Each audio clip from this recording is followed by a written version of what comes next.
Magandang umaga sa atin mga kapatak. Ngayon po sa mabubuti nating sponsor na tumulong dito kay Rafael, i-update ko lang po kayo kung ano ang ngayon ang kanyang kalagayan.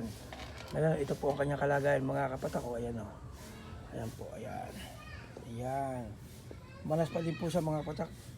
Medyo may igi-igi na po ang kanyang kalagayan, kaso talagang manas lang po siya. Okay, sana po sa mga sponsor, wag po tayo magsawang tumulong sa kanya mga kapatak. Diyos na po ang bahala tumulong sa inyong kabutihan ng inyong puso. Okay, maraming salamat po. Ako po si Supreme Team Kapatak, ang inyong lingkod. Ito po si ating tinutulungan na si Rafael.